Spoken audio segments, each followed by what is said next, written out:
set one? I don't know, I did it. I didn't. And by the way, as I said, do go to Glenn's Music because he gave us a bass, and I am very, very happy.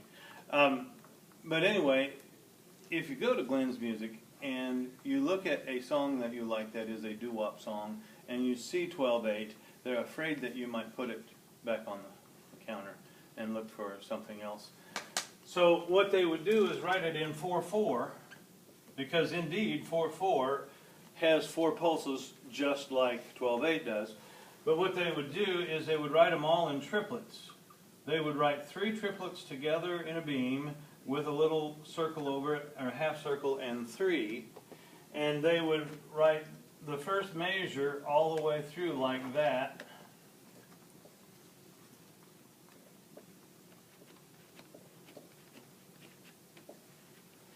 And then, let's pretend that's 4. I realize it's 3, but I'm tired of writing those. And then in the next measure, they would write ETC, meaning we're going to borrow from the 12/8 time signature all the way through this tune. In other words, all 8th notes are going to be grouped in 3s instead of 2s.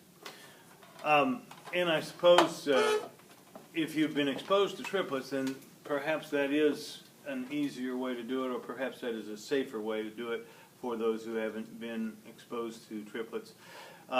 Eventually, though, you would realize that it's kind of silly to have a whole song in 4/4 time that doesn't have a single 8th note. They're all triples. Or a song that is nothing but triplets from the time it begins to the time it ends. And if it is truly triplets from the time it began to the time it ended, it should be one of the, either the 6/8, the 12/8, or the 9/8. Okay? All right. Let's turn the page. Let's get over to page 4.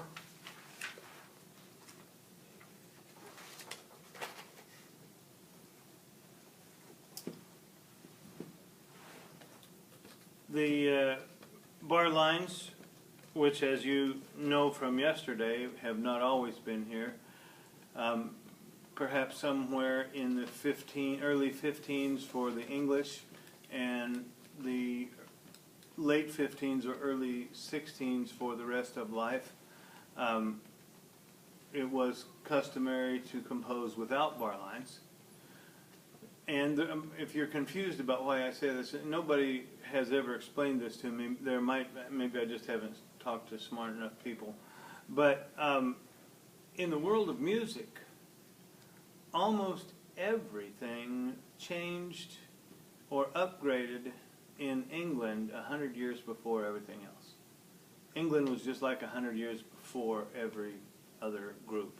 And I've never really understood it. But if you listen to the 1500s England madrigals and other things that they were writing, they sound the same as everybody else's madrigals in the 1600s. Now it's possible that the people in Germany or France or Italy or wherever else, I can't say America because at that time we were not, we were just barely America, but it's possible that you could say that other countries patterned themselves after England once they heard it, but the fact is, even at that time when communication was slow, it wasn't 100 years slow. It was maybe 10 days slow. There were people that went from country to country by horseback or camelback or Corvette in the 1500s, so that there's no reason for the delay of 100 years in my mind yet, but England just seemed to be 100 years ahead of everybody. And it kind of continues. It continued all the way up to the 1900s. The Beatles finally came to America. They had gotten famous in England. And they came over and sang the first set of rock and roll that America had ever heard. And the English were already, oh, so what? So, I don't know why, but music apparently all starts in England. So if you want to be on the cutting edge, I guess you have to move to English. Maybe not, I don't know. Well, let's take a look over here on page 5 now. And by the way, I bump around a lot because I assume that you know most of this stuff, so I just don't go over it with you. But it's, if that is not true, then you should sometime read every word in the book. All right. We band directors, unfortunately I'm not a band director, well I guess I do still do jazz band, but at one time I was a band director who taught beginning band. Now I teach beginning strings, and we all do our students a little bit of a disservice by lying to you. We are pathological liars. We'll tell you things we are absolutely sure are not true, which is a terrible thing to do, but we're like that. Welcome. Mir. Is that Mir? This is I tried to make you here at the beginning. I'll need this back, but Oh, I was of just course. that guy. Yeah. No, it's, never mind. Yeah. Never mind. Nothing I did, don't worry. Good, all right. No court date yet, right? All right. I've done some really dumb things in my life, and one of them was that, you know, if somebody comes in all dressed up, I'll either say to them stupidly, get married today, or you have a court date today. And one time I do study hall, you know, it was my turn to do study hall, and this kid came in a three-piece suit, looked really nice, and I should have gone the other way. I should have asked him if he's getting married. I said, you got a court date today? He says, yep. 10:30. I felt really bad, but it didn't seem to bother him. In fact, I said, well, I hope it goes well, and he says, well, I hope it doesn't. I was really confused. He says, I've been to juvie before, and all we do is eat takeout food and play basketball. He says, I could do that every day. So there you go.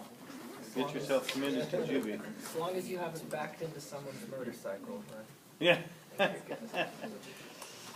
Or at least some really important person's motorcycle. That, yeah, like yours. Oh, all right.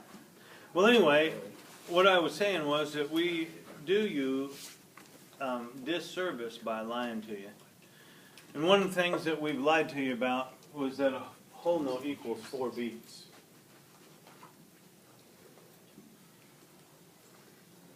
And the reason we say that to you when you're 5th grade and 6th grade is because that's actually going to be true. I keep forgetting. Can't stand there. Study the barcode on my tag.